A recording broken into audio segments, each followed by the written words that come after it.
Yo, yo, yo, yo, yo. I know you missed us. We missed you guys. We're back. We're back. It's the Pot Smoking Moms. I'm Sunny D along with my homie Captain J. Hello, hello. Hey, if you enjoy our podcast, please rate, review, subscribe, share, and just be friends with us on all of our social medias.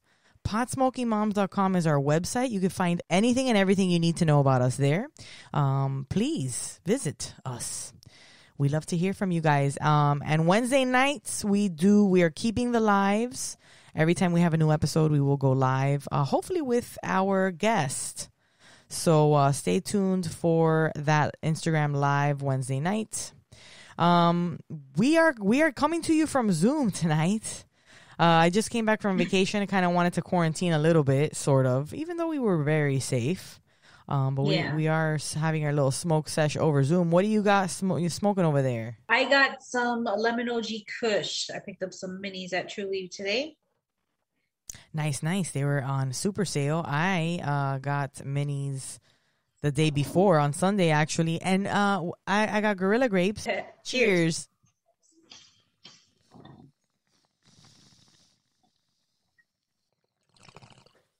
Yo, I just came back from Disney. We went over there for a week. And it wasn't a tolerance break because I had edibles. And that was basically what was keeping me adrift the entire time we were there. Well, one night I snuck out and smoke a J. But whatever. I mean, you're so entertained. There's so much going on that I didn't really like. I was so tired and so exhausted from just doing all that stuff that I was smoking. But when I got back home, let me tell you, I couldn't wait to hit my bong. So, was it like no? So you said it wasn't really a tolerance break. So when you hit your bong, did you get really high? Yeah, but not like. Yeah, but it wasn't like, you know. I don't know. I find the moment to smoke when I'm there. Even when I'm there for a week, I go to my car and smoke. I took every night. Yeah, I mean, whatever.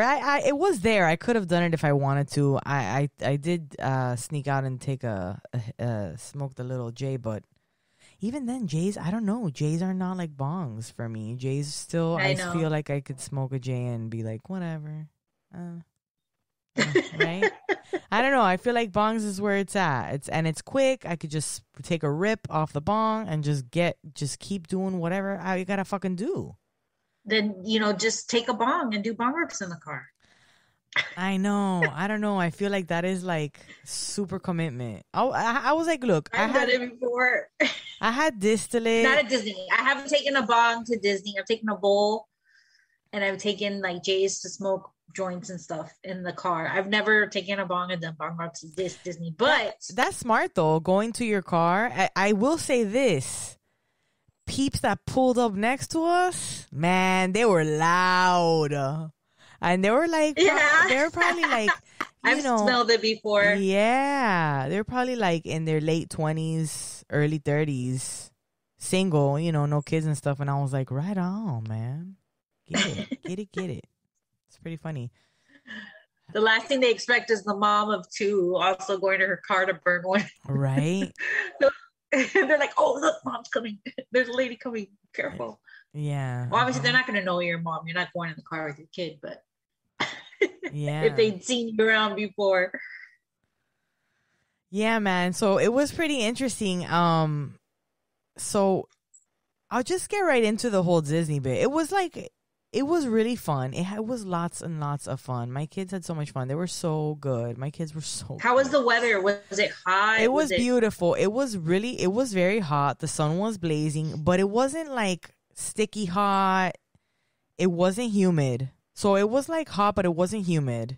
And it wasn't, it wasn't very windy. So yeah, especially at Epcot, I was miserable. It was so fucking hot. There was no shades. It was like, yeah, there's no shade in Epcot. Ugh, it was like the worst. But I was sweating nonstop.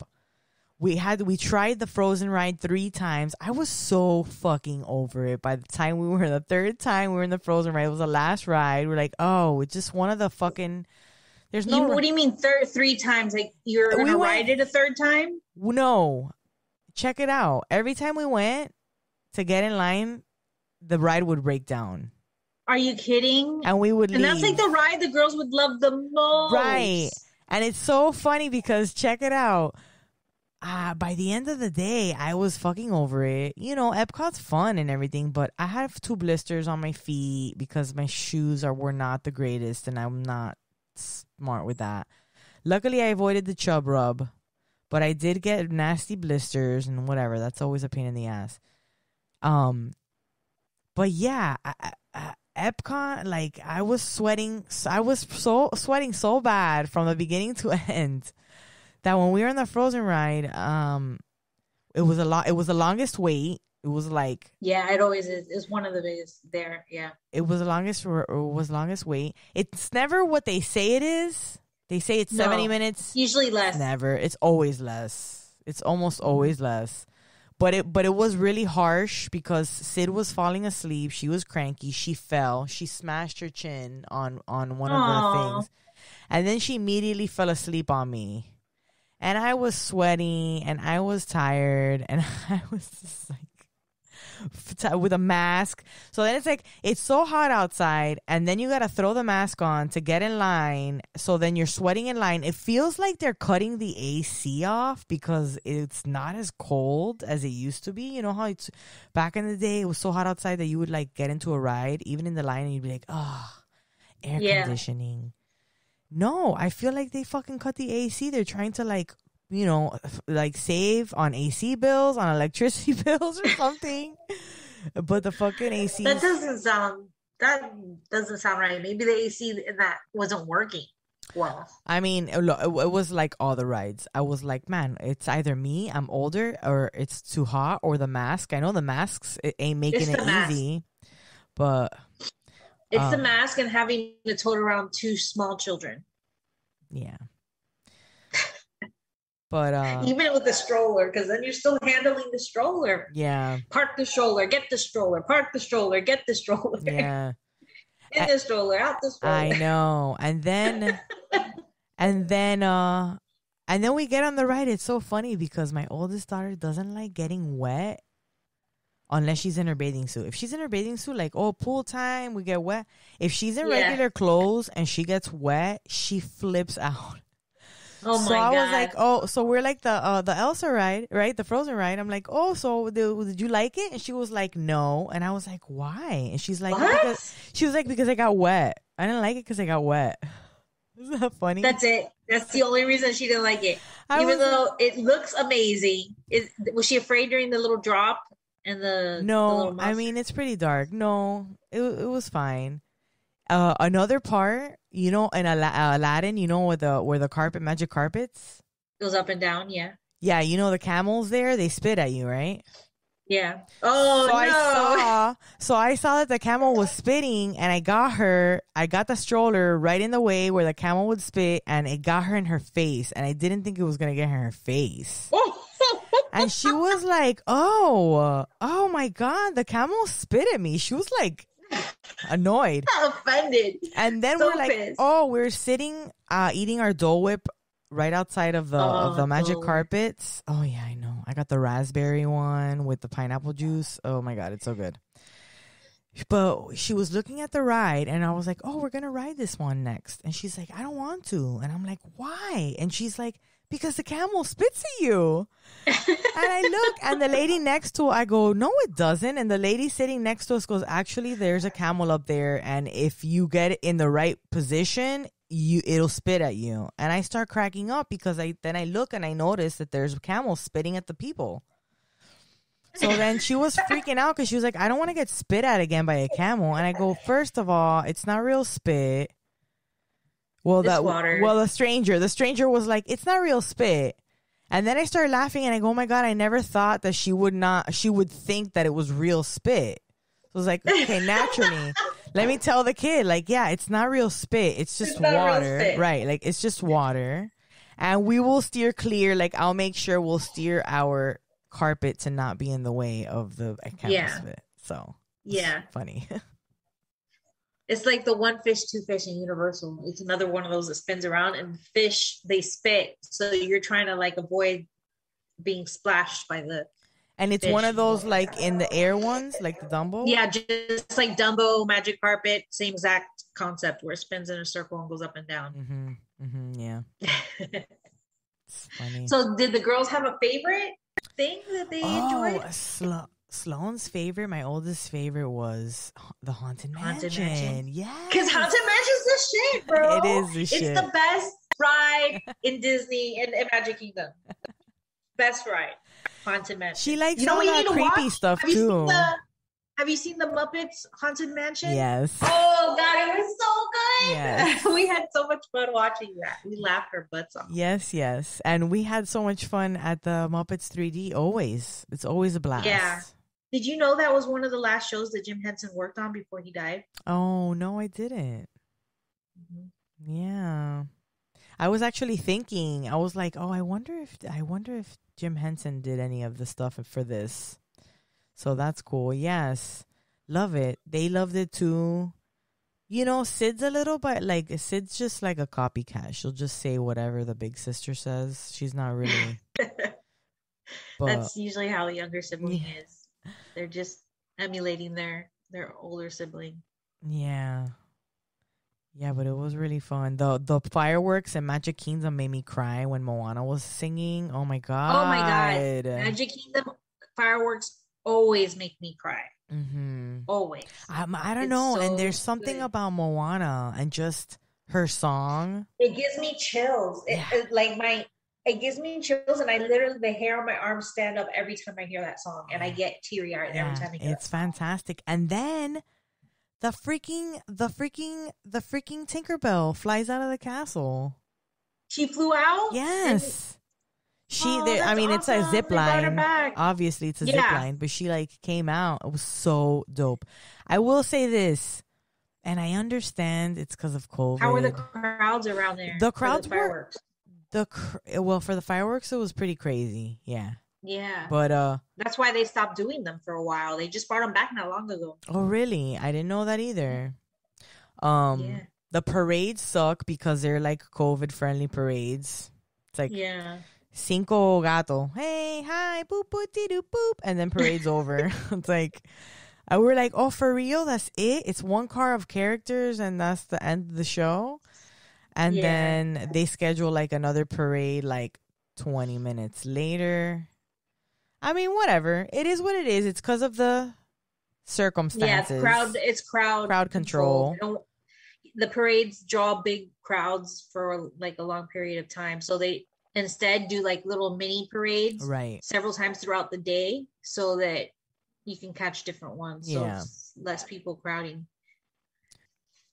I don't have anything going on.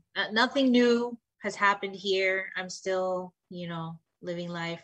My son turned 8. That's pretty much it. That's crazy. Thing. How was his birthday? Dave and Buster's. It was good. We went to Dave and Buster's, but it was just us family. He invited a few kids from class, but I don't know, maybe because, we're all in virtual school. So maybe their parents didn't feel comfortable sending them out. I'm not sure, but nobody came. We only invited 4 kids from his class. He didn't invite everybody, but none of them can make it. And it was fun. And we're preparing for Halloween. That's pretty much it. He's still working on his costume. Are you guys gonna dress up? Do you have costumes? Bro, I came back. Like I said, I was getting back into the swing of things. So I'm figuring out my schedule with the other podcast because we release now this coming week, and then I'm trying to figure out Halloween. Sloan wanted to be LeBron James when we were gonna be the Toon Squad, but I can't find online anything that's available. Everything is kind of out of stock, so now I don't know what the fuck to do. And I was like, okay, well, they don't have that. What else do you want to do? So then she starts handing out assignments. She starts saying, okay, well, I want to be Strawberry Shortcake, which I don't know even when she's seen that show. Why don't you just take her to a Halloween store? And I then think you guys I'm gonna have something. to. Yeah, that's probably the best way to go at this point. Go to find a spirit Halloween and be like, let's go look at costumes, and then see what she likes and see if you guys can theme it or not. Yeah, if there's a group costume you guys can do together. because Sid's going to want to do whatever Sloan wants to do. She was handing out assignments. She's like, you could be Maleficent. I was like, oh, okay. All right, whatever. I mean, if you, okay, fine. And she's like, that Papi can be a hamburger. And I was like, that's pretty funny. I like that idea. And then she's like, Sid can be a duck. And I was like, I think maybe Sid might want to rethink that costume. I wonder how she came with those. That's I hilarious. was like, what is that? Then I looked, I couldn't find strawberry shortcake. I'm like, why don't you be Woody and why doesn't Sid be Forky? I have a Woody costume from when Julian was Woody when he was 3. Oh, for real? Yeah. Nice. But yeah, we went to his first time going to Disney. We went when he turned 3. Aww. But I was saying he was 2 still. And we went to the Halloween party, so he was dressed as Woody. And I was Jessie. That's cute. And Johnny was Buzz Lightyear. That's so cute. That's so cute. Yeah, bro. They were giving, not that they were giving us crap, but they were like, hey, how old? I'm like, 2, get out of my face. 2 and 1. Thank you. Have a good day. At one point, I was like, they're both 2, okay? They're twins. Bye.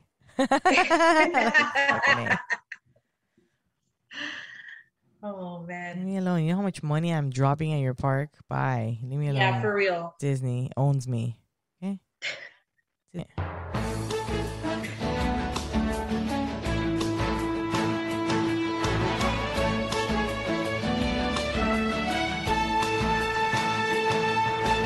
The Zoom also doesn't help me. You know. I know. We're off pick our up flow. on cues. Dude, is it just me? Like, have you you haven't been on social media. So you brought it. But... No, I actually had seen a post that you had made that I was just like, what in the actual fuck is happening here? Yeah. Like, I was like, why am I seeing all these stories all of a sudden of like edibles in the news and bad things happening with edibles? I didn't notice until you called attention to it, but good catch, because what the hell? And then somebody told me to check out People magazine and that there was an article in there too about something. And I didn't meant to check that out before we did this recording and I didn't get a chance to, but I forgot about that because I got a DM from somebody about that. But this story, this is kind of silly. I don't know how this happens, but a South Carolina teacher was arrested after a student took a pack of marijuana edibles from a prize box in her classroom. Damn, you slipping. A 27-year-old. How does that happen? How does she mix those? She's 27. She's coming back from a night out. A 27-year-old elementary school teacher in Lexington, South Carolina, was arrested after authorities investigated claims that a student picked gummies that contained marijuana from a classroom prize box.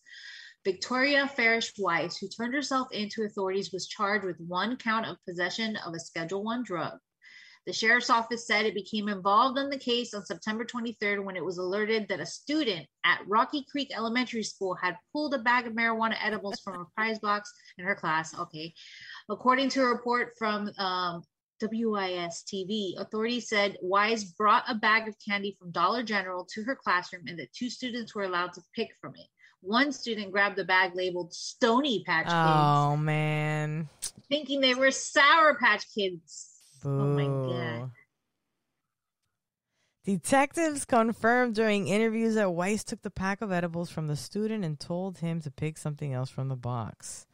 Lexington County Sheriff Jay Kuhn said in a statement. The student went back to the box and happened to grab another pack of edibles. God damn, there was 2 in there? The student left with the gummies and asked the teacher at an after-school daycare program to help him open them. The daycare teacher contacted the child's school. Then authorities said the school's assistant principal found another package of marijuana gummies in the prize box. 3. We're at 3. Oh my 3. God. 3 marijuana gummies. No student ate any of the product. Okay, thank God no students were harmed in the making of this podcast. The gummies were labeled as containing 350 milligrams of THC, authorities said, according to WIS TV. Then, during a search of Weiss' house on September 24th, investigators found packs of edibles similar to those the student picked from the box in Weiss's classroom, Kuhn said. Weiss is not... Me, girl. Oh, sorry. Why is it still not employed by the school district as of last week? According to a statement from school officials, the safety of our students is our top priority, said Dr. Greg Little, the school's superintendent.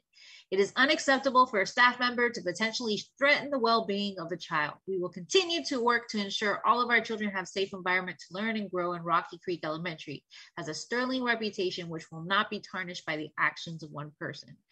Greg Wachinski, the principal of Rocky Creek Elementary, did not return insiders' request for comment. According to Lexington County Schools Employee Handbook, employees are not allowed to manufacture, distribute, dispense, possess, or be under the influence of or use in the workplace of any illicit drug, such as narcotic drugs, hallucinogenic drugs, amphetamines, don't do drugs while you're working. Damn, bro. 3 of them. I would have. I mean, come on, girl. You're slipping. That shit is you. I don't understand. How do you mix a bag? That's just strange to me. You I don't dropped understand the how ball. She dropped 3 balls. Thank God none of the kids ate it though. Yeah, but I don't think. But it doesn't say what grade. I mean, elementary though. I know, but what age? I mean, there are 5th graders. I mean, does it matter? Are we looking at the age? I'm just curious. Yeah, I don't know, man. That's pretty. Can you imagine being that daycare worker that saw this kid? Like, hey, can you open this snack for me? Yeah. And she's like, "Where did you get this? I got it today in school as a prize." Oh my God! I'd be like, "What? Give me that! I'm eating these. This is my prize. This is my prize now. Who's your teacher? So I can get some more prizes from her." Oh my God. Yeah, that's crazy. And here's that was one of the stories I saw, and I was like, what? And here's a crazy one. And then this one is beyond bananas. This is the one you posted. And this was the one you posted, and I was like reading through it like, come on, what is this? I just read that. You had posted it in the stories, and I was like, this sounds so whack. Pennsylvania babysitter split pot cookie with children's mother, then stabbed her to death. A Pennsylvania man is blaming an adverse reaction to a pot cookie for why he stabbed a woman 5 times in the stomach with a kitchen knife. Lavrius Watson, 26, has been charged with 1 count of criminal homicide for the death of 41-year-old Elizabeth Bennett Leonard, the Pocono Record reported Monday. Watson, a longtime friend of Leonard... Longtime friend. See? Okay, yeah, see, that's weird. How they're babysitting. He was hired to babysit, but he's longtime friends. Had been hired to babysit her children Friday evening, and the 2 split a cookie when she got home after dinner, according to police. That's when Watson claims he had an adverse reaction to the weed. I'm reading into yours again. Grabbed a knife from the door. I'm just so into it. Go, keep going. It's cool. It's yellow. It's my color. That's when Watson claims he had an adverse reaction to the weed, grabbed a knife from the drawer, and stabbed Leonard. Oh my Watson God. called police and reported stabbing Leonard, but said he couldn't remember what he did with the knife. What? When police arrived at her mountaintop home, she was propped up against the door with a massive deep cuts and was pronounced dead at the scene. Her 10-year-old son was inside the house unharmed. Her other child wasn't home at the time. Weird, which is super weird. And then I had read another story. I had read another on another website, the same story. Yeah. Where the guy was crying on the phone, acting like he didn't know what happened. I don't understand why he would think it's the pot. You know how they say if you have severe psychotic, issues, it can schizophrenic or something, mm-hmm. and it affected him, and maybe he hallucinated something. He hallucinated something, and he reacted that way. Who knows? Man. But I was like, how does a pot cookie get somebody to stab somebody 5 times? Yeah, 5 times. Oh my God. How many milligrams was in that cookie? Oh my God, if anything. Yeah, seriously, I don't understand. I've been so high off of a half of a pot brownie. I've watched whole 8-hour marathon of Everybody Loves Raymond and didn't even notice it until after the end of the 8-hour marathon. I was like, wow, that was an amazing brownie because, but I think statting, maybe he had other things in his system too. Oh, I mean, maybe wow. he takes medication for mental illness. I don't know. Something. I don't know.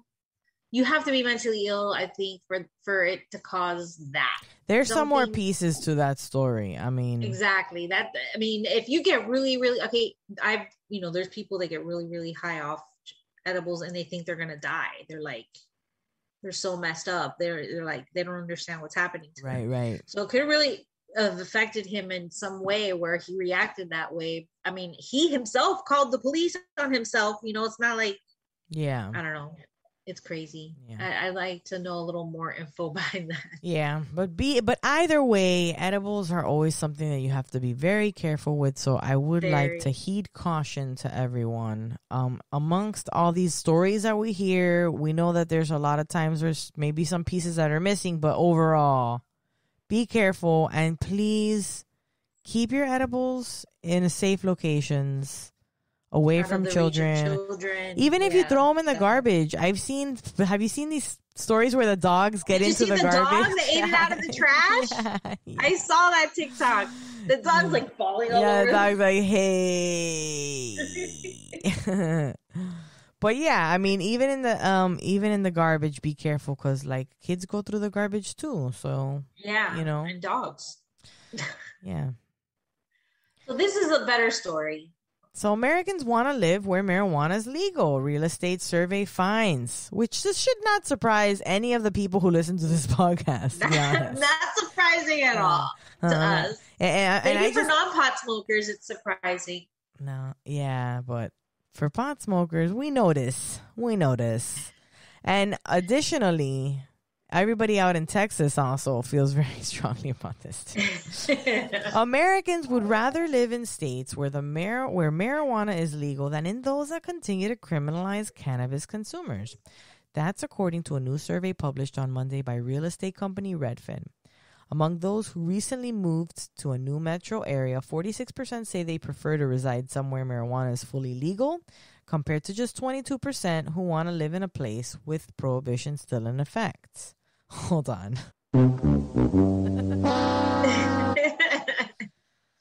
The share of those who like legalized jurisdictions include more than 1 in 10 respondents. 12% who say they would only consider living in places where cannabis can be legally purchased. On the other side, 10% said they would rule out moving to areas that have ended criminalization. 32% of people taking the survey said they don't care about the marijuana issue when it comes to where to live. The survey, which involved 1,023 U.S. residents who moved to a new home during the 18 months prior to answering the questions in August, also asked about other issues such as abortion policy, voting rights, and anti-discrimination laws for gender and sexual orientation. Redfin, which is the survey, said that while public policies on cannabis and other issues are important factors in deciding where to move, other considerations often take precedence. People also take the politics of a place into consideration when deciding where to move. But the truth of the matter is that other factors, including housing, affordability, and access to jobs and schools, take priority. Says Taylor Marr, the deputy chief economist for the company, in his press release. Oftentimes, this means someone will move from a blue state to a red state or vice versa, but choose a home in a neighborhood where most people hold the same political views as they do. Austin, a liberal city, an enclave that's attracting scores of left-leaning folks from pricier coastal cities, is just one example. But in Texas, like, they're banning abortion and, they're doing all sorts of things, even though that's all being fought against in the court. And they're trying to do that here in Florida too, pass the same law. Yeah, Florida sucks, but I mean, at least there's medical weed here. Yeah. I'm just saying, yes, but every time, there's a lot people, y'all out in Texas are very vocal about hating that weed is non-existent out there. We hear ya. Mm-hmm. We know ya. We hear ya. We see ya. Not going to Texas. Yeah. But you can get a nice house, bro, and a nice lot. You can get a big ass house for cheap out there, but no thanks. Like, I mean, I'm good. Yeah. I mean, this goes on to say how where places where marijuana is legal, like housing prices go up high. Like when I went to Colorado and I was like in love with it, I was like, I want to live out here. And I was looking at houses out there, like how much they cost, and they're astronomical, like super high values. Like I was like, there's no way I could buy a house out here. Yeah, it's insane. It really is crazy. But and here it's, I don't even want to talk about here. I just, somebody reached out going, hey, do you guys know if there's any places out rent? Like, and some people were like, oh, for $1,200, one going for $1,200. I'm like, a one bedroom, one bathroom going for $1,200 is fucking nuts here. Anyways, yeah, rent. Yeah, that's rent. Real estate rent. Oh, it's nuts out here. But yeah, gotta love Miami, and that's exactly the next segment. I love you, Miami. This is pretty funny because we're gonna talk about Disney again. But actually, story, guys. It's a Disney story. So it's really funny. A lot of people go to Disney and they get shirts made. I think it's cute. The people get married. When me and my husband were on a honeymoon, we went to Disney just because we had the passes and like we had spent all the money on the wedding, so that was just what we're gonna do. But I got shirts made, you know, that say Mr. and Mrs. and they're like in the Disney letters with like, you know, the little mini ears and the Mickey ears. So when we were there this past week, I actually saw these people. So my husband sent me this article. It says, fans call on Disney to ban raunchy shirts from parks after viral post. So I didn't know these people went viral, but I actually had commented to the husband. I was like, that's a pretty funny like those shirts are really funny. So it says the D, it's like D in the font. Disney font. In the Disney font. It says, what is it? I asked for the D, and then he has a shirt that says, I gave her the D. One shirt read, I wanted the D, while the other one said, I gave her the D. Which I thought was brilliant. I thought that shit was hilarious. I had never seen that, because you'll see a bunch of shirts that kind of have the same theme, and people wear them. Like there was a lot of people that I thought it was cute. The Mama Lorian, Dada Lorian shirts. They were single, right? They didn't have kids with them. Right. It was a couple, but they were not like mom and dad or anything. They looked like they were a single couple. Because they wouldn't wear a shirt like that if they were parents. I mean, I don't know. I was about to, I basically high-fived them. I was like, that's hilarious. When you have kids that know how to read, and they're going to be like, what is that? My kid would be like asking, what does that mean? Right.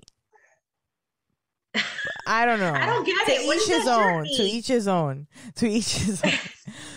So the story reads, angry Disney fans are calling for the Mouse House to ban inappropriate garb after a couple was photographed wearing sexually suggestive t-shirts at Disney World. Over the weekend, fans posted a video of a couple wearing matching shirts that riffed on Disney's D calligraphy. One shirt read, I wanted the D, while the other said, I gave her the D. The D's for Disney, you perverts. The non-family friendly shirts, which are sold on Etsy and Amazon, called Firestorm on Twitter. D is for don't. Fucking nerd. Tweeted Sam Carter, a former Disney creative designer who posted a photo of the couple with clown emojis superimposed over the faces. Dude. I mean, I guess that's what you could say to your kid if they ask. It's like, oh, she wanted to go to Disney, and so he took her to Disney. Right. And like, so... yeah, exactly.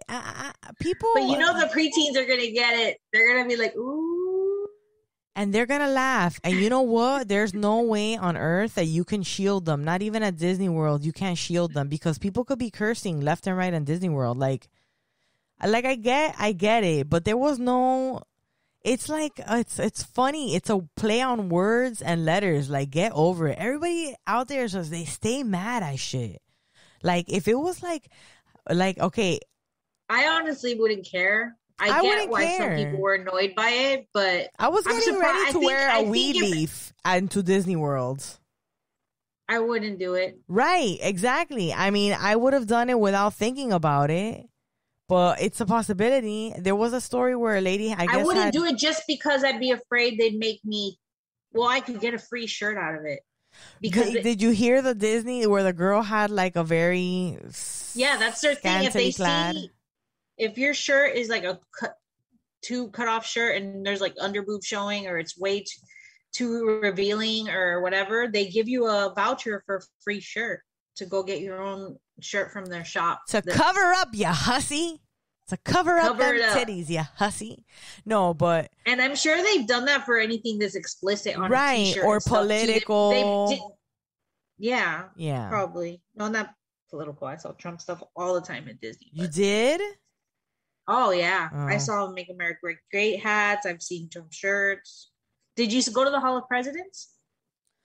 Oh, no. See, that's the thing. And there's just so much stuff to do. And I don't go that often to care to go to every single thing. There was so much stuff that we skipped because... They recently just revealed the Biden president one. Oh, they did. Mm-hmm. I wonder what Disney... Now, if Disney's going to be like... Because I'm sure they... It's not just for girls that show revealing stuff. I'm sure for... anything that looks very offensive, they've asked people to buy a shirt. Here's a voucher for free shirt. Please change your shirt. This is a family. And they have it in their rules and stuff that they have the right to deny entry for something you're wearing. For sure. I mean, it's a company, so. But they didn't catch that because it wasn't, I mean, doesn't stand out. It's just a black print on a white shirt. And it says, I wanted the D. I gave her the D or whatever. I thought it was hilarious. Like, whatever. Stay mad, like, assholes. Everybody's got something to say about something. Whatever. I guess we'll introduce. I'll introduce the interview now. Introduce the interview now. This is somebody that I've been wanting to have on the show for a while. We had reached out to her. One of the first people we followed. Exactly. She was one of the first people we followed. And she piqued your interest right away. And she had, you had sat in one of her lives and you had heard about her Crohn's, right? Yeah. What I found most interesting about her story is that she got into cannabis really late in life, in her 30s. And before that, she was like, anti-pot, like really. She was religious. Yeah. She thought people that did weed was not right. It's a bad drug. She wanted to be a cop. Like she was anti-pot. Like, so it's just a complete 180 where she's now a huge advocate. It's helped her life. It's changed her life, so I thought that was really interesting how somebody can have a more completely other end of the spectrum view on pot. And then when they finally try it and learn more about it, completely change their mind. Yeah, it's amazing. And even her relationship with her dad was very interesting to hear about. Mom That Janes, she is at Mom That Janes on Instagram. And here's our interview with her. Hope you enjoy. So how did you come to making the choice of finally trying cannabis? Like you said it was for your postpartum depression and for your Crohn's. Like, was it something you like researched and you found out that it could be an option that might help you? Because I think I caught one of your stories one time when you were talking about your story. And I think you said you like got off like 5 medications or something by switching to cannabis. How did that happen? How'd you get there? I worked in the healthcare field way before cannabis. Was there for about 14 years total between med-surg and the OR. And that's where I ended. Right after I had the twins, I attempted to go back to work being a brand new mom of 5 kids, 2, brand new babies. And I was really sick. Of course, being there and having friends, was in the industry because it's just like any other industry, having friends in the industry, I made sure I talked to the right doctors and the right people. And I got whatever I needed. I just would make a text message or a phone call and say, I'm really bad, and get a prescription sent in. So it wasn't a lack of anything that I didn't have for me. Nothing was working. I just didn't have the relief. Not eating too much, not eating at all. All these things were playing a huge role, and I just didn't know what to do. I was in and out of the hospital. My husband had lost his job at the time, and we were practically homeless. Well, not homeless. We had to go and live back with my mom for like this teeny tiny time. And I just remember feeling like the world was ending. And I had my cousin say, and family that I truly respected. You know how you just have somebody in your family and you would never, surprisingly, you're shocked when they say, hey, just go smoke some weed. Between your stomach and your 5 kids, go smoke some damn weed. And I looked and I was like, did that just come from my cousin? Like, are you serious? Like, well, I don't even know where to get weed. And it's like, your dad? And I was like, oh, True. yeah. Okay. Yeah. And I just remember I had gotten, my husband lost his job. So there went our insurance. And I had gotten so like sick for some reason. He was out of town for a job.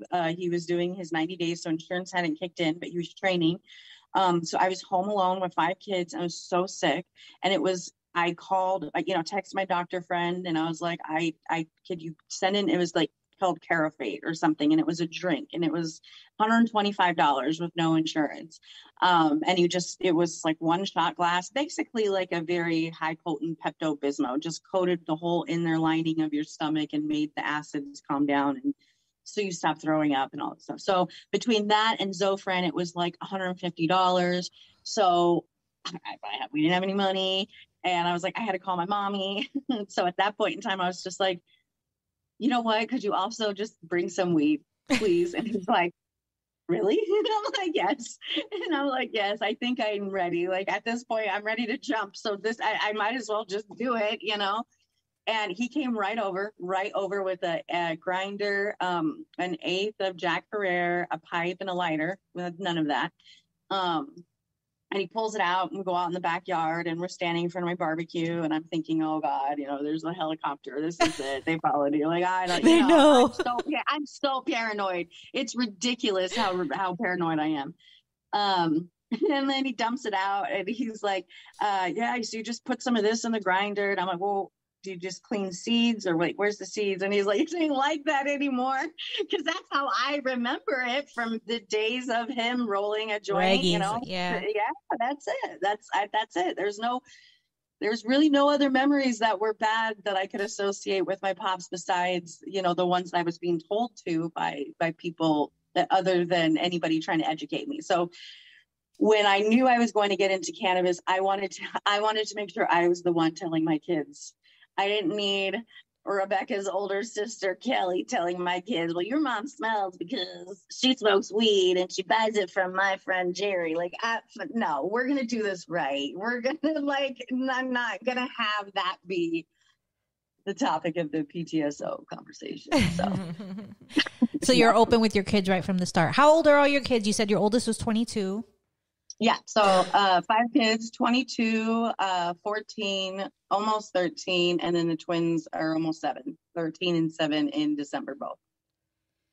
And how did you talk to them about it? How do you go about letting them know? So I remember, this is when I realized I was already behind and knew that I needed to be upfront and very honest. I mean, obviously having a baby at 16, my daughter and I are very open just about all things that need to be talked about, like sex and pregnancy and protecting yourself and not, making me a grandma at the ripe young age, whatever. So I wanted to make sure I did that. So of course I took my daughter and I sat her to lunch one day at this fancy place and was like, okay, so I have to tell you, for the last 6 months, I've been smoking weed at night after everyone goes to bed, but it helps so much. I think I'm going to start smoking it during the day and I'm going to start taking some edibles. And I know I change. Because I feel the change. I feel better. The house is clean. Like I went back to the gym, I'm walking, I know I'm being different. And it's because of this that I found. So, but I not need it, but I would like to continue to do it throughout the day so I can take back some of the other pills that I were on. Financially, it was going to be the same cost. I mean, $120 at the pharmacy there or $120 at the pharmacy there. And that's the way I put it. I said, mommy gets medicine for her Crohn's disease and thyroid at Walgreens. And then I also swing over to the dispensary and pick up capsules, suppositories when my Crohn's were really bad and before I started making them myself. And I was really started to research, but I didn't make the page, especially vomit. I didn't really want to go and do any of this. I really didn't think I would.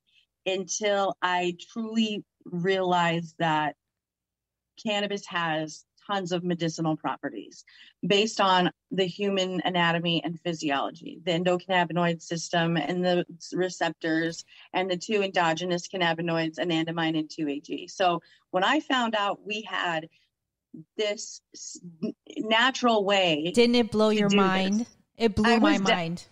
And being in the healthcare field, I felt bamboozled. Yes. I was like, wait a minute. So you're telling me I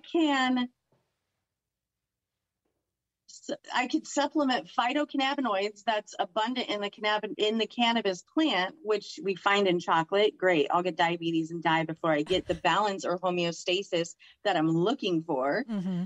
Or I smoke a joint and the effects are, you get a little toasty, and you smile. And like, really at the end of the day, I really had no idea why this was so wrong.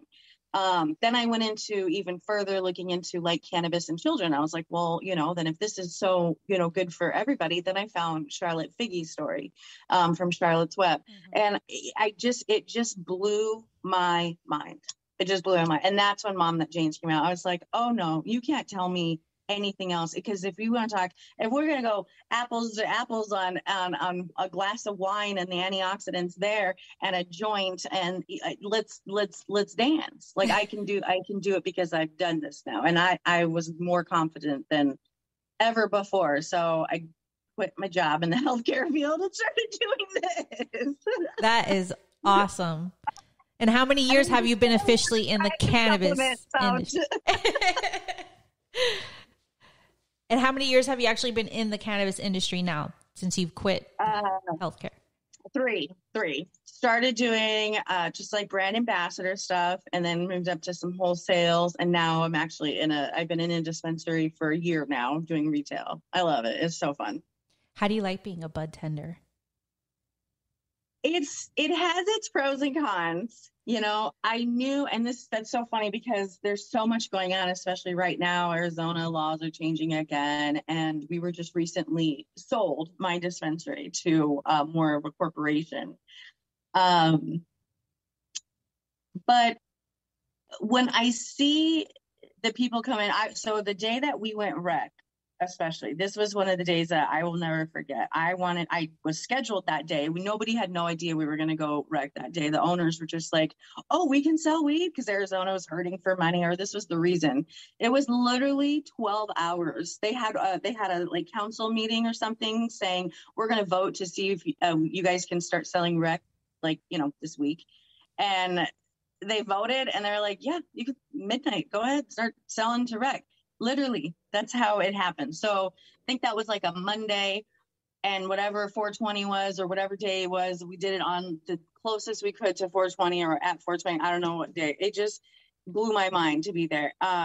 So the second we started advertising that we were going rec and we were going to start selling rec, it was an instantaneous war between medical and the recreational crowd that hadn't even existed yet. It was just animosity straight off the bat, and they weren't even in line yet. I felt so bad. But I also the flip side to that coin was, I remember this customer came up. I was so tired, and the owners had bought pizza. We had a line out the door. The news has been there. It hadn't stopped since it's gone rec. I mean, and we're open. We're one of the later dispensaries, open till like 10 o'clock, which the cap's like 10:30. So like we're one of the later ones in the Valley. So the lines were just crazy. And people are mean, obviously. People got tired. People, I get it. So I took everything with a grain of salt. So this little old man walked over and he's like, ma'am. And I'm like, ma'amed me. I know I'm not that old, sir. Yeah. And I was like, he goes, do you know how long I've been waiting? And I was like, you did just not as long as I've been working here. And he's like, thank you for being here. I've been waiting 75 years to do this. And my whole heart melted. I gave him this big old hug. I started crying. I'm pretty sure it was my last customer. I was like, I quit. Someone take my drawer. I can't even do this anymore. And he's like, thank you. This is the fight. He goes, whatever happens, what I'm standing and doing posters in front of Capitals when I was your age, and when I started to believe in cannabis, when I had what he said, when I had a little sparkle in my eye, he said, I see that in you. He's like, when I had that and I was fighting to see this day happen, I'm thrilled to see you here. I'm thrilled to see this day happen. And because he literally waited like 2 hours. I knew he waited 2 hours, but I was like, well, okay, I don't care. I'm here. Like, you're like, I'm sure. I was having people like, at left and right, people are just like, God, I've waited 2 hours and I don't even know what to buy. I'm like, you've had 2 hours to look at your phone and see what we have on our menu, sir. I cannot help you. What would you like? No, it was the most precious moment, and that will stay with me forever. And I was like, this is why I did it. And ever since then, I was like, now, especially going from more of that mom and pop feel that the dispensary, when I started, it was at, and now it's going more corporate. We knew it was going to be this way. We knew it had to go full circle for that little old man to wait 75 years for him to be there. So whatever comes after, we have to figure that out. But I know it's really important for us to keep doing this. Like, yes. I see that. And it's for those older guys and gals that can't get out there and do it, but they are by being a customer and waiting 2 hours to shit. He probably voted too. They'd be voting for that shit. Yeah. Yeah. Boots to the ground. Those are the people. And it's like, that's why I love being able to explain in my story, any opportunity, just because it really does make me happy, especially seeing people like that. And of course there's always those mean people that you got to kick out and they're like, who are you? Yeah, they come customer service anywhere. I mean, that's everywhere you go, online, the trolls, Yep.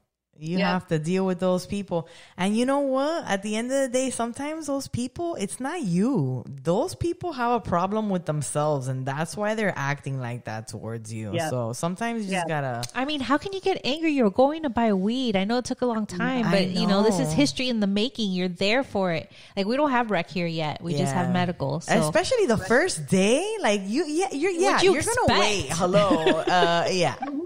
Right. The news is here. Like, the news is insane. Like, the parking lot had to shut down. Businesses, the restaurants in the parking lot were like, we can't even open. Like, look at this place. It was crazy for like the first 2 days. And I was so excited. But I when he walked up and he had the scowl on his face, like, I've been waiting. I was like,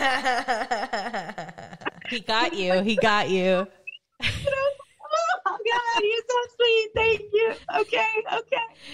I never wanted, because I was always, as a kid, also not just concerned my dad was going to eat, my mom's face off, but concerned he was going to go to jail and get in trouble. Yeah, all those other things. So now seeing it where it's at today, it's safe for parents to consume and not have those fears as much, as when you're hiding it or buying it from the street and stuff like that. Does your husband?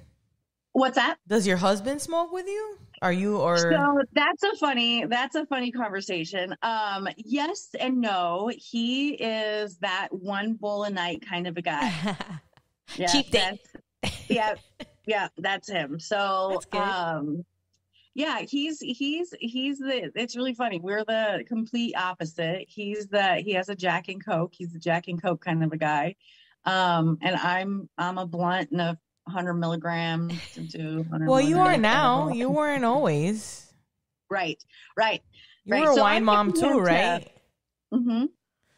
It's so funny. On Facebook, somebody had posted a thing where it's like, it showed like chocolate, bacon, wine, and coffee, and it was like, if you had to give one up, which one would you do? And I was like, wine. I was like, phew, at least weed's not on there. Thank God weed's not on there. That's easy. Oh yeah. Like, we're good. I'm good. I've never liked wine. I'm not a drinker at all. I've never been a drinker. Like and when wine, I do, it's like a little bit of alcohol, like a rum and Coke, kind of thing. Yeah. Well, I feel like, and this was a conversation I just had with somebody else, everything has a balance. Exactly. But when you're utilizing it as a Band-Aid, it's still not a balance. Even weed, when you're utilizing that as a weed and you don't want to really go and take care of some other things. And, and like, I remember really like smoking and really get into a lot of weed. And it was because I was in a lot of pain once, and I was trying to get rid of the pain. Little did I know I had an obstructed bowel and I had to go get surgery. But because I was so high and just like, diddly do, I went on about 3 days with it and didn't really go seek that. So things like that, therapy, people like my pops, that's like, I don't need to deal with my childhood trauma. I'm just going to blunt it outside. It's like, well, okay. But even Tony Soprano went to the therapist. Yeah, right. I'm just mental health is health. But is that generation of people who are like, so, I don't know, they just don't even want to address it, or that you bring it up to them and they're like, that's all in your head, and you're just like, yeah, it is. That's why you should go see a doctor. That's why you need to talk about it. You're right. And You're speak right. to a professional.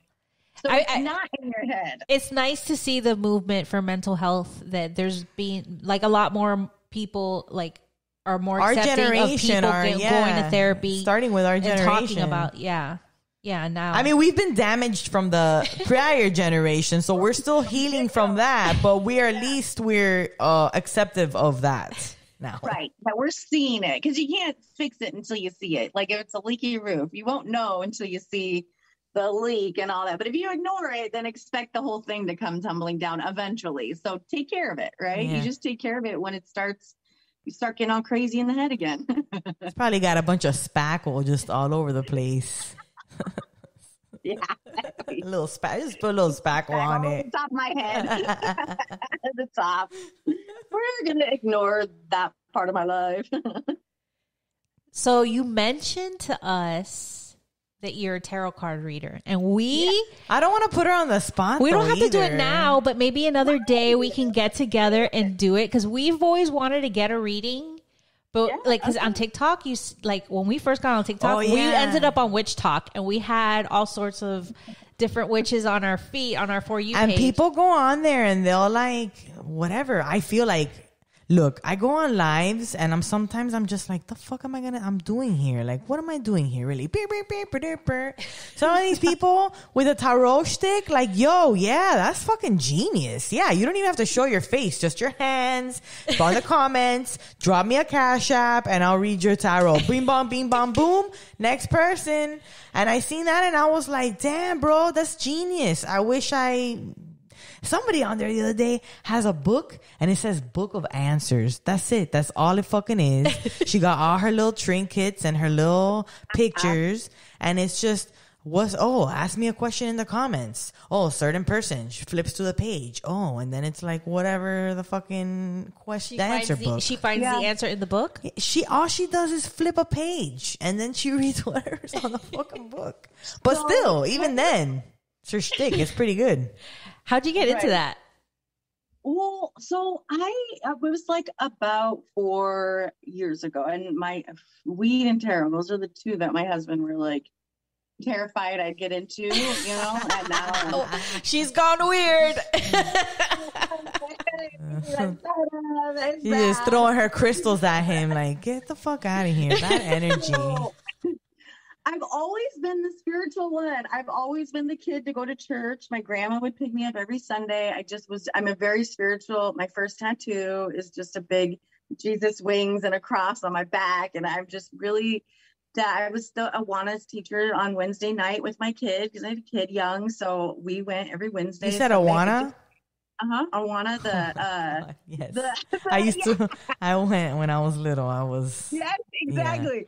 Yeah. So the Awana Kids Club, and it was helpful. I was also becoming a cop at that time. So all of that was really helpful to keep me on my path, right? So I feel like that was a big reason. So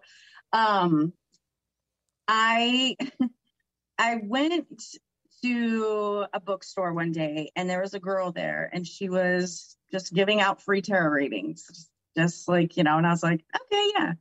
A couple things resonated, and like one thing stuck with me, and that one thing just blew my mind when it like happened, because it didn't happen in the exact wording and way she said it was, but that was exactly what was happening at that moment in time. So I had gone to buy a book. She was there and she had answered a question, and I was just like, okay, like it didn't do anything to me until about 2 days later. And that's when it hit you. It was a really weird thing. Maybe I'll tell you in the next episode. But yeah. So I was like, yeah. So so I just thought I was gonna watch this, and I don't want to like get all crazy. Yeah, it was just like this guy I was gonna meet and marry, which didn't happen, but we got engaged, and she said he was gonna do that, and I was like, no, I'm not. And it was so weird. I was like, you are scratching for money, girl. Like I was that person. Obviously now, like, so I was forever interested at that moment in time, but everyone was terrified of it that I would ask. They were like, oh my God, that's the devil's work. It is, you are not turning into no bruja here. Like that. So I was hiding in the garage doing it. Wow. Like smoking your weed in the garage, hiding. You're doing tarot card reading. But what? But like, okay, so her reading and how things happened got you into thinking like, oh, you wanted to learn more. So what? Were you just like teaching yourself these cards so that you can just kind of find more things out about yourself? For myself. Yeah. So I was just like, okay, well, first of all, kind of like cannabis, once I want to know something, I go down that hole deep.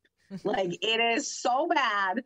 So as soon as I'm totally like fascinated or interested, so the second that I did this whole thing happen, and then I won this money that she literally said I was going to win. I was just like, I am done. I want to know what's going on. Wow. So I would be like, if that was the case, I would have been like, damn, bitch, I want to know what the fuck you're doing. Like, holy cow. I did.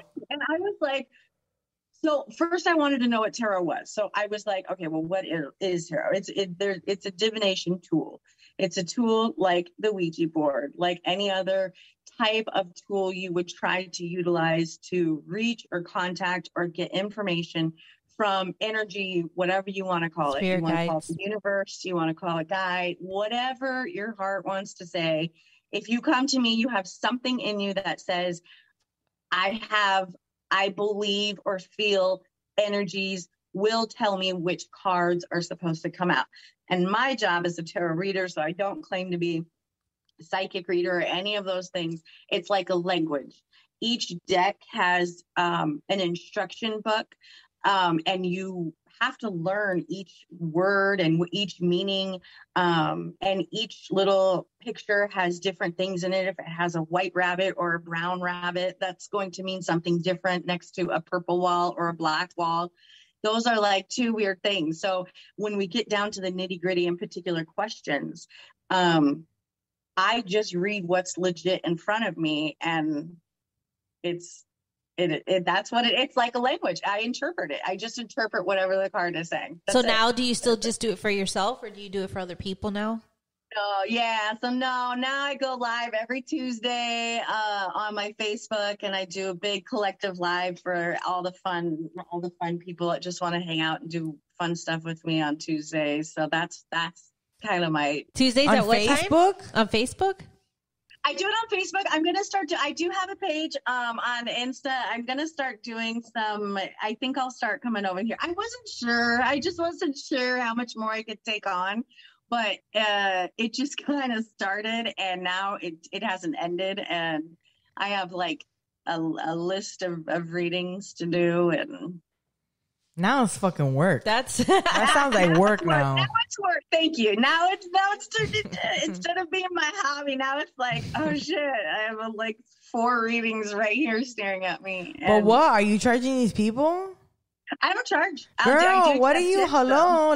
Okay. Well, at least we do that because. Yes, absolutely. Because I haven't figured it out. I feel like if I'm going to go all in and start charging people and doing that. I have to make sure I'm constantly consistent and not with my readings. I feel that's on, but like my timing, my YouTube channel, things of that nature, where I'm just kind of sporadic as I have time to do it between 5 kids, a full-time job. Yeah, that's a lot. And a couple other projects I got in the works with. Look, man, you're making 75-year-old men's fucking dreams come true. That's a lot. That's a lot of work. So you have a YouTube channel too? And how? So I have a small one for my tarot, because how I do personal readings is actually this space here. I just kind of get your information, tell me what you want to know, if we're going to do a general reading or if we have a specific question, and then I film it and I send it right over to you. It doesn't like I've always seen like normally when you do readings, like they have to cut the deck, like they have to do that. You know, that's what the other person who's getting it read. Like their energy has to like touch the cards to get it. No, it doesn't. No. No, I feel like I could probably pull some cards even now and give you some. I feel like live, it would definitely work more if you're like live talking to the person, because you're at least getting. Their intentions. Oh, I don't even know how to tarot. Well, I feel like it's not just like, I don't know. I feel like we kind of do manifest our. Right. I mean, I think, exactly. I don't know. That's why, like, for astrology too, signs and stuff. Astrology and tarot are different. Like, I don't know a lot about astrology, but tarot is its own. But it's also, there's so much to it too. Like, I'm sure there's plenty of stuff in tarot too, but like astrology, there's so much stuff too. And sometimes I feel like, it is general things, and you can kind of apply it and then manifest it. Yeah. But when you think about it that way, if you go to the doctor, he's had 5 go-to antidepressants. He's going to put you, me, and her on to see which one works best, and then go to the next, and then go to the next. This is just help in a different way that is going to give someone. You could go to Google, you could go to therapy and ask them the same question, you know, and I'm just going to say, I'm going to be real and honest and be like, no, it's, I don't know your life, but I can tell you that this card said. Yeah, apply it to yourself. Yeah, however you. This is what they're saying. Apply this to your question, answer, and that's exactly what it is. Because I say, all the cards are 78 cards, and I know the interpretation front and back of each one, but they each have a different meaning to me. So if you pull that card and we're talking about your best friend, and we pull 3 of those cards, you know, any cards, 3 of any cards, and we're going to talk about your best friend, I'm going to tell you what each card means. I'm not going to tell you anything about your best friend. Yeah. I'm going to tell you what those 3 cards mean. Symbolize and mean. Okay. Okay. Yeah, that's it. So, and that's why I love doing it live. I do like getting questions live on Tuesdays when I go, live, but I really do like my videos. I think those are fun because I get just very little information, whatever the question is, and then I just do it and I send it over, and then I wait, and then I hear this reaction, or I see a text message and it's like, oh my God, you know, and I get confirmation of what because I don't know anybody's story. I read the same card. It's the same. It's, you know, almost the same almost verbiage I would use for you and anybody else. If anybody else that drew this card, right? You would say the same thing. Exactly. So it's just like an interpretation. It's just like a language. You just got to learn the language, and you just read it. That's cool. We should do a reading sometime. We'll do it. We should. We should do it. I've always wanted to do it. I really wanted to do the reading because we saw all sorts of because there's different kinds of readings. Oh, the lady that throws she does the bones, like the different kinds of bones. She's like, and like different like knickknacks. It's not just bones, and then like she'll throw those answer your question based on how they fall. And it reminded me of Willow. Was it Willow? Yeah, I think it was in the movie. Oh Willow. My gosh, yes. That's so funny. Yes, with the Willow. I love that movie. That's such a great movie, The Baby. Yeah. And that one guy that gets Val thrown up Kilmer? on. That's all I can think of. And he has long hair. Val Kilmer. He was so hot. Salad! I was like, ooh. It's like that TikTok video where the your hair blows in the wind and that. I don't know the song. You know What's it? the song? I don't remember. But you like when you're like first see somebody that's like super hot on screen, you're like, oh. They do that. And the wind is blowing. Yeah. Yeah, that's him. Yeah, I was like about a little kid, like, ooh, he's cute. He was cute. He was a hottie back in the 80s. Yeah. Val Kilmer, for sure. Back in the 80s when all of us were like... Yeah. Then... Oh my gosh. So what is this? You said something about stoner confessions. That's what you call your tarot card readings? No, so that was just another one. I had a really good interview about RSO and how I really choose to consume is edibles. Just because Crohn's really stomach. I smoke, but I try to kind of have like that baseline of that mellowness or medicatedness, if you will, with edibles, and then break through or staying there with flower throughout the day kind of is my regimen. So I was asked to go on there. It was really nice to explain, RSO and the different benefits of using cannabis other than just consuming it in flower and in smokables. So that was really nice. But that was I just really liked that they portrayed the RSO and cannabis as a medicine versus anything else. And so it was a really good opportunity for other people to. Suppositories as well. Is that specifically because of for the Crohn's, or is that something you say for anybody to use? Absolutely. It's and especially us ladies, we are also blessed with an additional set of organs, the reproductive system. So I utilize that for like on my period when it gets really bad, and I'll put some medicated spray that's meant for like intimacy spray, and I put it right on my tampon and right there, and it helps a heck of a lot with the cramps. So anything like that, yeah, there's 80% absorption. I mean, in your all that's going to be blood vessels, kind of like with the sublingual effect. So it goes right in and gets into the bloodstream super fast, and it stays there.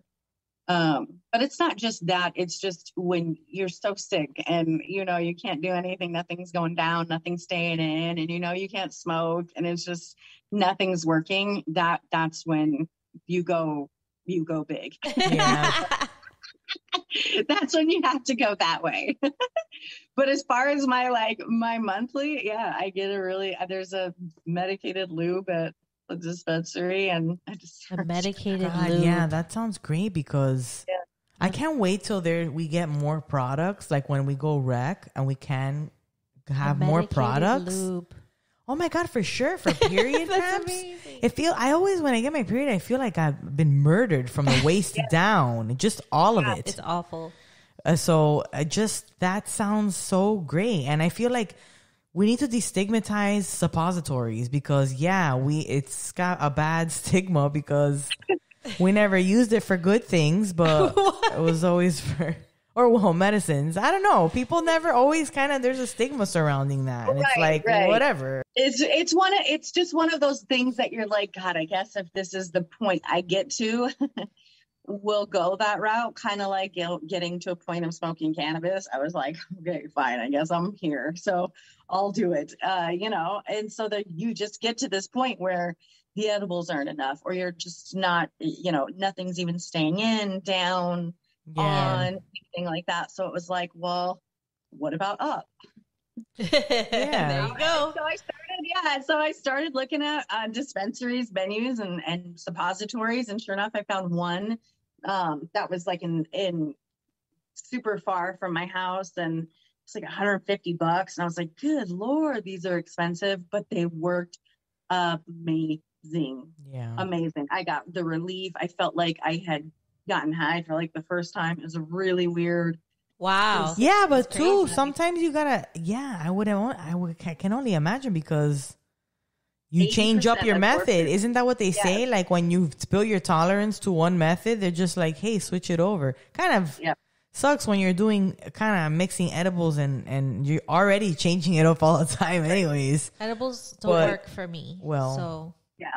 So that would be like what? Oh, you could if you switch from like say smoking joints to like blunts, or like from blunts to bongs, or like something like that can also change. yeah, I got bored of hitting my bong because that's all I was smoking, and I was like starting to do a little more joints. But tinctures and stuff like that, and edibles, they just don't do it for That me. It's not the sucks. same effects. Yeah. So, yeah, I get that. When it comes to Maybe edibles, you should try suppositories. Then. yeah. I mean, just to see, like, hey, let's test it. If you can, we've tried edibles. You just want some content. No kidding. Hey, well, we might as well throw it in there as well. This Hey, week, I the recently- Moms listen, Day, try I- suppositories. I recently got a period cup because I've always wanted one. I've always heard good things about it, and then I recently talked to a girlfriend of mine. We started another podcast, and she was like, I swear by it, and period underwears. And I bought it. I was like, oh, that's it. I don't need any more convincing. I'm gonna get this shit. I'm sure I'm gonna have a tough time. I'm not, even tampons at first are like a little hard Weird. to, Mhm. you know. Yeah. Suppositories, you Let might me know how have the to do it a cup couple goes. times I to want to figure try it the out. cup. Yeah, I'm just like, how do you insert it? You have to fold it a certain way. There's different And then ways it of stays in. inserting. What does it? And then I haven't done any of it. It stays in there all day, and then you just take it out, just and it's like Chainsaw Massacre. Yeah, that's what I'm thinking. I'm- It's like, Well, you like, oh, can't. look at the toilet bowl. Well, I hope that you're not in a fucking public bathroom and that you just go ha ka ka cha and everything goes all over the place like that. I never thought about that, but now that you've introduced That's what that, I thought about it. now that you've introduced My that, theory- I think it's gonna be I all have full. 5 kids. I got a weak vaginal canal. Like, what if I'm in a public bathroom, okay, and I just start having a sneezing attack, and that thing flies out? well, look, I'm honestly, attempting to kill myself.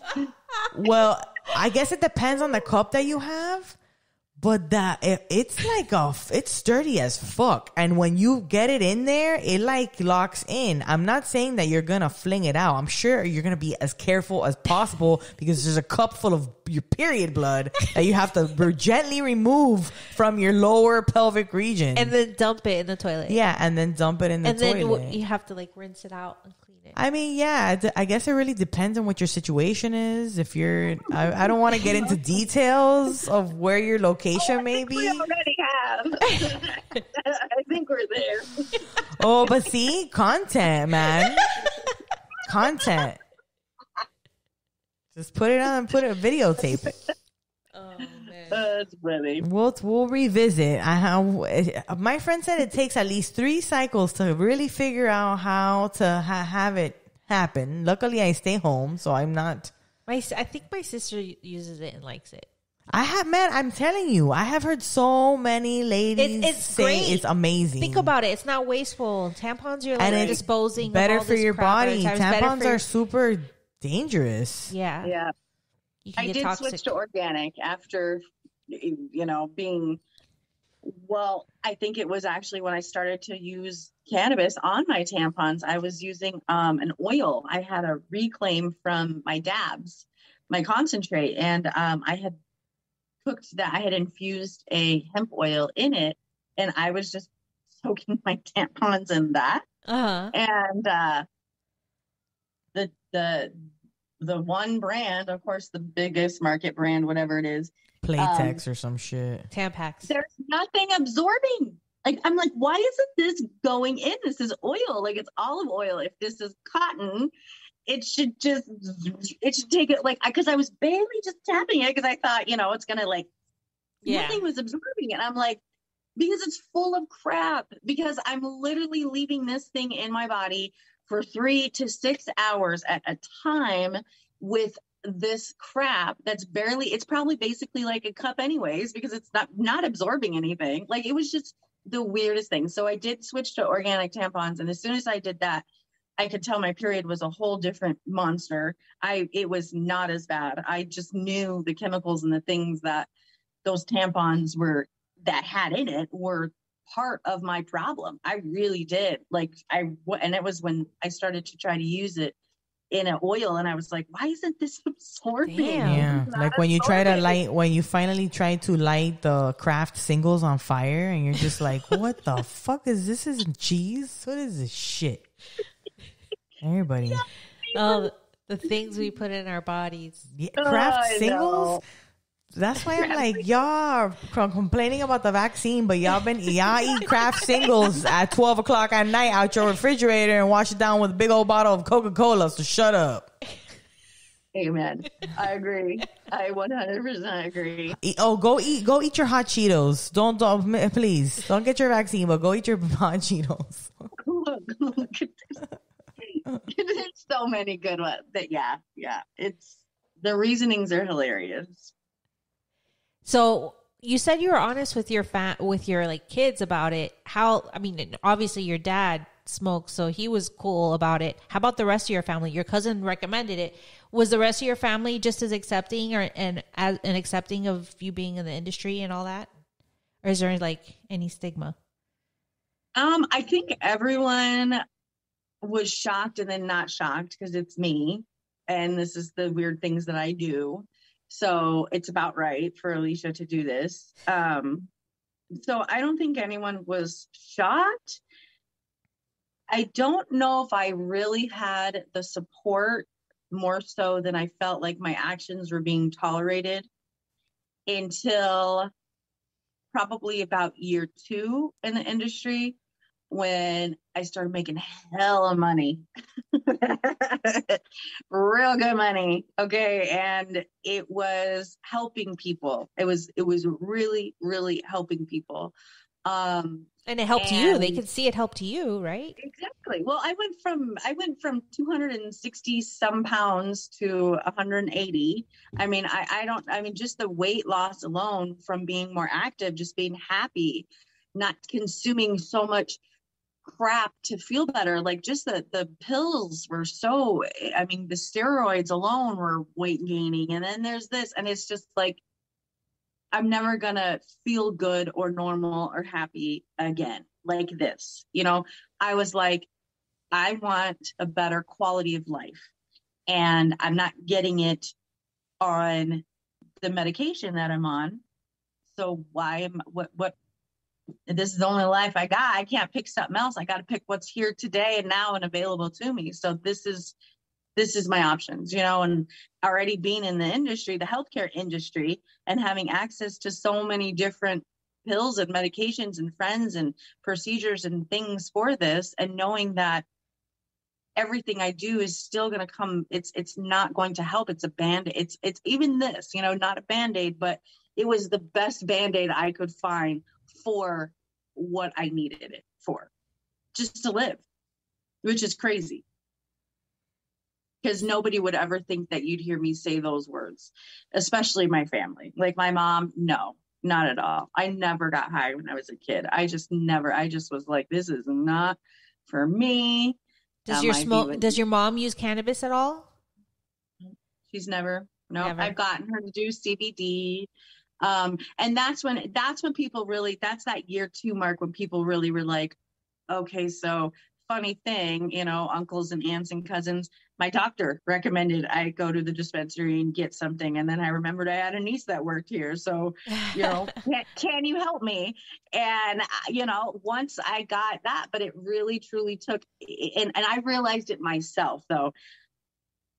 It takes that person, that individual, to look at this plant in a whole different light, in a whole different way than the way we've seen it. If you're still trying to hide it in the garage, not talk to the kids about it, because, even just the symbol of a weed plant, my kids are very much aware that they don't touch or any of that. The kids that just see a weed leaf, they associate it with just what's being exposed to them on the daily. So why not be the one to explain, this is what it is. Don't you want to tell your kids what all this is? I don't want nobody out there teaching my kids. I want to be their reason for all their good, bad, and ugly problems. Yeah, for sure. I think that openness with children kind of changes too, because our parents were not as open as, and I feel like all of us have kind of gone through that and been like, yeah, I don't want to be that. You know, I'm not saying like I want to be my child's best friend, because I think there's also a fine line of like your parental figure. There's a respect there that not a best friend has. When I did stand up, I had a whole joke about like mom's mom, not best friend. But I want, you know, there to be an openness of like, yeah, if you are torn about a decision and you come to me, I mean, it's hard to like put your judgment in the back seat because, you know, your parent kicks in. But at the end of the day, you want it to be a safe space for your kid, because if you don't provide that for them, they're going to find it somewhere else. Mm-hmm. Well, even going back to me telling my daughter, we're sitting in this restaurant and I tell her this, that I'm going to start smoking weed. And she's like, I mean, I know this. I know what this is. And she's like, and I'm like, what? You knew I was doing this? And I thought I'm all stealthy and the way I got the weed on me. No, they know. They know. The body spray game was on. Like, you did what? Well, you knew this whole year? They know. You know what I mean? I'm like, well, then what else do you know? Like, you know, and that's where I was like, well, duh, Alicia. I mean, how much did you talk to your mom about sex? Why did you have a baby at 16? I have to go back and realize that there was that. My parents, there was just, oh no, you just need to study and do, you know, your school work and go to college, and that's it. Don't worry about boys. That was the answer. Did you to my boyfriend? Did you guys have like family dinner together? Okay, my dad would pull this. Maybe he'd pull this for you. Whenever there was like a scene in a novela or something where they were kissing or some kind of hot sex scene stuff, he'd be like, how was your day? And he'd get in my face and ask me like some weird question, and I'd just be sitting there like, really, bro? You don't like, think I see that? Yeah, like, come on. You're making it so weird now. You're making it really weird. Oh, you gotta do that. Yeah, like, what? Okay. Yeah, turn it off. Turn it down. Oh, that one part's coming up.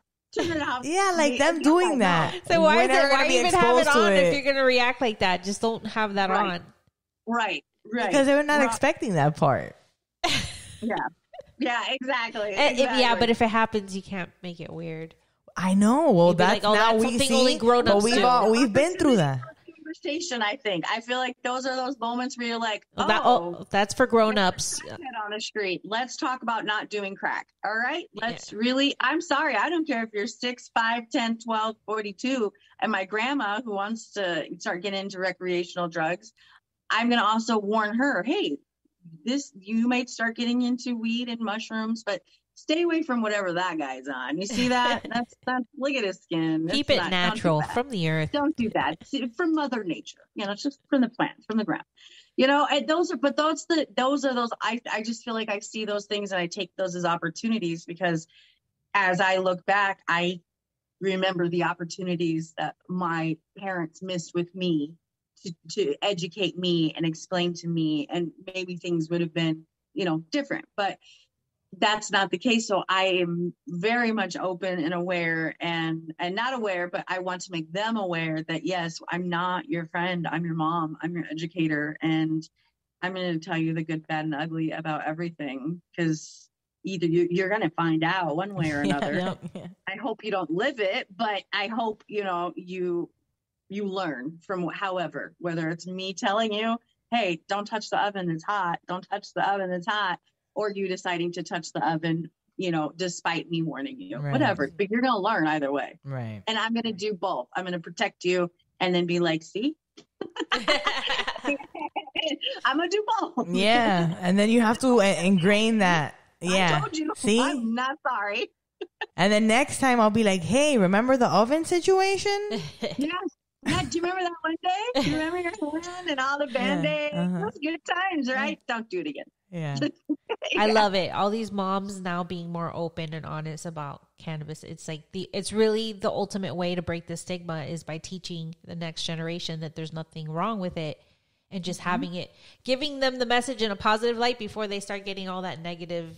Yes. Because I think it's still in DARE program. Like, I think they still have it in the DARE program. And it's like, why? If so many states now have it legal, why is it still in the DARE program? Because these kids are going to go to school and hear this stuff about weed, and they know that their parents use this and think, oh, my parents are doing this horrible thing. They're bad people. You know, it really, it's so sad. And as an adult, I did say this once to my therapist, that, you know, weed probably ruined the relationship with my dad and I, and cannabis brought it back. Because when I saw it as weed, it was marijuana. Nasty. It was a horrible thing. It was just something that him and his friends did, and my uncles, and I hated it. And I couldn't wait to get up and get out and grow up and get my kid and move out of this environment and do my thing. And then fast forward, I'm feeling like I'm dying and I'm in my deathbed and I need cannabis, you know, and that's the same person, same thing, same everything. And that's when I realized I need to change my perspective. And I can't expect anybody else to until they need or want to, because that's how I did it. I was forced to. I was like, I gotta do something. I don't want to live anymore. Like, just at this point, I'm willing to do all the drugs, you know? Yeah. So of course everyone's like, just start with me. Just relax. Just fuck a joint. Luckily that worked. That was the trick. Yes, I didn't need to graduate to anything. No, I'm not. That's my family being like, what the heck has happened? She's gone from cop to surgical assistant to Snoop Dogg. To Snoop Dogg. But the entire time you were a wonderful person. And it's like, you know, sometimes I'm like, when you open up to people about your weed use and they have all these preconceived ideas that have been planted in their head by society, it's hard to to change their mind. Yeah. Like when I came out to my mom, because I was like, well, we're fairly successful with our podcast. At least I was very proud, and I wanted to be honest because she knew I had a podcast about parenting, but she didn't know the whole thing. And then I was like, well, we're kind of getting paid from dispensaries now. Like, I kind of feel a little proud that we've, you know, come this far in such a short period of time. So I opened up to her and regretted it immediately because, but then I was like, it's all that stuff that they've planted inside of her head. And sometimes it's just like, you don't get weed until like you get it. Yeah. That was it. And I was fine with it as just being weed, doing it on the down low. Like, never in my wildest dreams would I have a conversation right here with you two about this. Like, this is just like asinine to me. And a lot of people that truly know who and how I viewed cannabis, especially prior to this. But it wasn't until I wanted to know what the damage was, right? I was like, all right, so if I smoke 3 joints a day, how many brain cells am I killing? I wanted to know weed math, right? So I literally just started again down that rabbit hole, and I was like, I just need to know how this works. And that was it. And once I realized, you know, the ECS existed.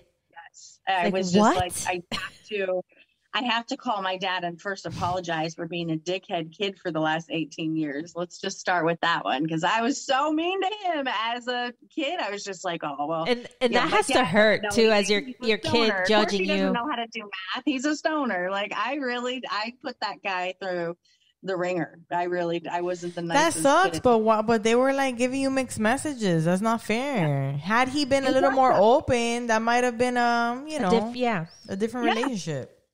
Right. And even just being able to communicate with your kids and realizing, you know, and I think this is another generational thing that we are also breaking too. I come from a very strict family, and kids are seen and not heard. It's just something you're quiet and you sit down and you just do what you're told. And if you ever questioned what any adult said, it was very disrespectful and you'd be in trouble. So Officer Dan from Dare telling me weed's bad, I respect him enough to believe and totally take that with me until somebody else took that from him. Nobody did that. Not my parents, not anybody. And so I stuck with what Officer flippin' Dan told me. Oh my God, I know. You're so impressionable as a young kid. Your mind is dumb. Like I feel dumb that it took me this long to get to I was 33. I'm almost 33. I'm almost 38. Or I'm 38. Almost 39. It took me to really like pick up a physical book. It's called The Pop Book, and it's one of my favorite easy reads about the endocannabinoid system and the breakdown of all 160 cannabinoids within the plant and the terpenes and the flavonoids and how they all interact in our body. And it's just this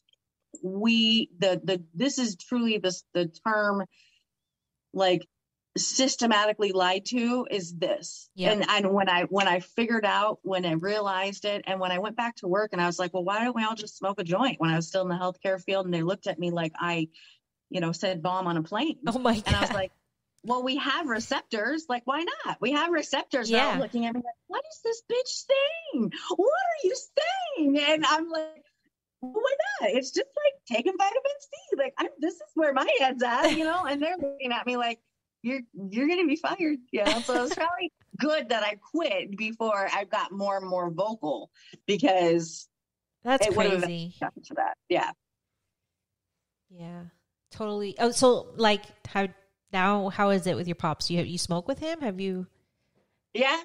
Now he's the one that gave me that nickname. He's like, we went from, I couldn't be near you smoking weed, and now he's Mexican and has this like accent, and and he's trying to like make fun of me and be all stupid, and I'm like, and now look at you, all Snoop Dogg, and I have a rig, and I work at a dispensary, and now I do this, and I have the page, and so yeah, he's the one that was like, go from who did he call me? He's like graduating Dare to Snoop Dogg. I was like, I don't even know how this happened. I have no idea how the turntables. Yeah, it's crazy. Well, I mean, it's really funny. It is crazy because I never thought we would be doing a podcast talking about weed. Podcast about weed, and then not only that, but like getting paid to smoke weed, essentially, because we do get kind of paid to smoke weed. And you still have, and it's just kind of crazy, even though you're practically living out some of your wildest dreams. And when you say that, I know it's such a cliche, but at the end of the day, this is one of those things you never thought you would be doing. So that's a wild ass dream. You still at the back of your mind have a guilt, have a fear of telling your mom, and it's, or, even that. And it's just it kind of sucks. It kind of sucks that you can't be all 100% happy knowing there's still people that you have love and respect for that have that. And that's when I had to really set aside any of that and just keep pushing through. Like, because especially like talking about my pops, there's one podcast I was on, and I had gotten really deep about some of the child abuse and things. And that's really when I started to associate that, pot was angering in him, and he's going to kill us all and stuff like that. And I was very confused. But it wasn't that. It was his childhood trauma, his anger issues, his being abused as a child. And as a kid, I didn't know he was trying to cope with that by smoking weed. I just thought he was trying to do lots of drugs and, he hated us. Like, Gotcha. So there was a lot of resentment. You know what though? But isn't it crazy how I feel like having kids makes you revisit all that shit. And revisit like your trauma. Now that you're a Relive parent, you start thinking things, you start putting some of the pieces together and go, oh my God, well that's, you start questioning things. Right. Yeah.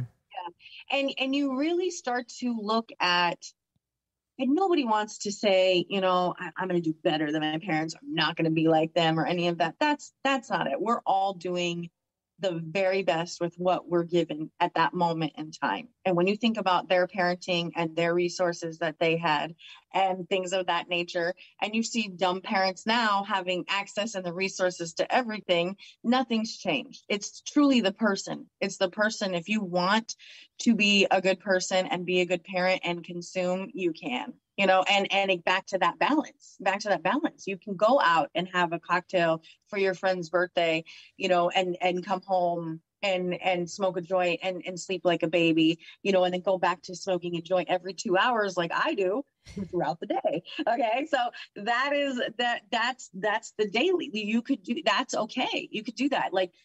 But you can't, you shouldn't do any of those in super massive amounts to cope with anything. You shouldn't go to the gym. Right. Yeah. It's a balance. Right. You have to really focus on it because there's something deep down that you're not dealing with. Yeah. Right. And you're just, it's a Band-Aid. Right. Yeah. Just like, I mean, and you could say that about food too. In a lot of situations, food and so they ask, like therapy, well, what is it that you're doing when you were ready to go smoke that joint? When you go outside and, is it when you're all frustrated and you just can't stand your kids at that moment in time?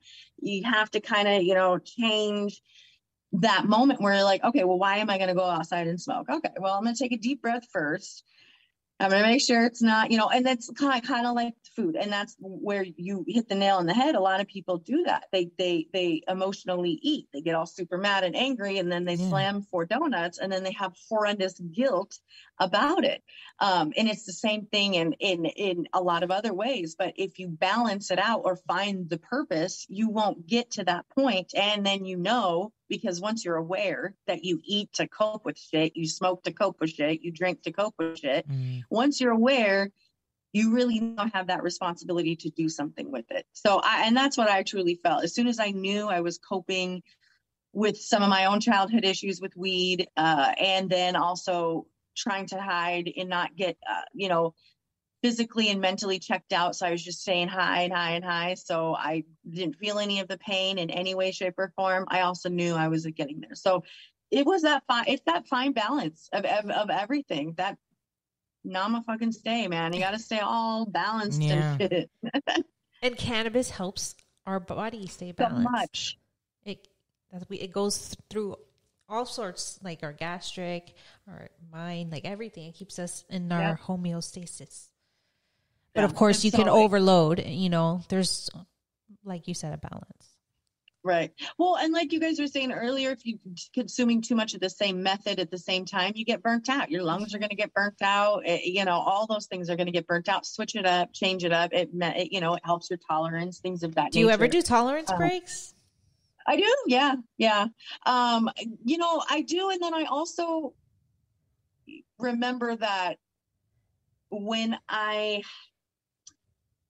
started this and why I take it, it literally replaced about 4 pills. So in order for me to go back to not taking cannabis or consuming, because the amount of RSO I take is about 3 grams a week.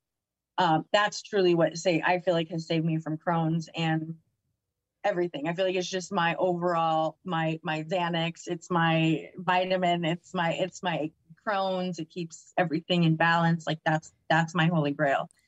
So about 3 grams a week is a lot. And because that was replacing 4 different pills. So if I was to go off of that 3 grams, I'd have to go back on something else just for the whole purpose of where my gastro and Crohn's and where I'm at with it now, to maintain, to maintain the health of it now, so it doesn't deteriorate. But I really think like the RSO and the cannabis has made it almost stop and not worsen from when I first was diagnosed and got started. And that was Mom That Janes. You can find her on Instagram at Mom That Janes. On Facebook, she's Alicia.Apergis. We'll go ahead and put her information in our show notes. And she goes live every Tuesday on Facebook at 8 p.m. and she does cards. She's a tarot reader. Tarot card reading. Hopefully we can get with her on Wednesday and go live with her. Yeah, we'll see. She might be joining us tonight, guys, if you're listening on Wednesday. Yeah. Excited for that. Thanks so much for listening, and coming back. Season 7. I can't believe this is the 71st show. 71 shows. 71st episode. Technically 70 because you skipped a number, but... Oh, yeah, which I didn't even realize. Somebody called that out, and I was like, oh, wow. We're not changing the numbers now. It's 71. I think it was Melissa that was like, yo, or is it me? Oh, and we just made 2 years not long ago, like last week. Oh, so officially 2 years. Pot Smoking Moms podcast on October 16th. It's amazing. Time happy flies. Anniversary, D. Yeah, happy anniversary. Look at that. Who knew? Who knew we'd sucker people into listening to us? For 2 years. For 2 years, let alone contribute. And counting. I know. Let alone contribute to our patrons, which we love our patrons. Thanks so much. You guys are number one. Become a patron for early access to episodes, additional content, full uncut versions of our interviews. We do Zoom sessions, and we do all kinds of stuff. Yanni, Destiny, Lauren, Jesse, Christy, April, Shelby, Denise, Liza, and Natalie. She's new, right? Yeah, on Anchor. Nice. Natalie Echevarria, thanks so much for being patrons. Hey, go live with us tonight on Instagram. Yeah, and, join us. Yeah, join us tonight. Or also, and subscribe, rate, review, and share our content. And just to get us into more people's ears.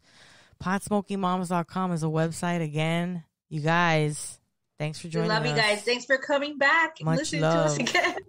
Thank you for sticking around. Here's the theme song. Hope you enjoy it. See ya.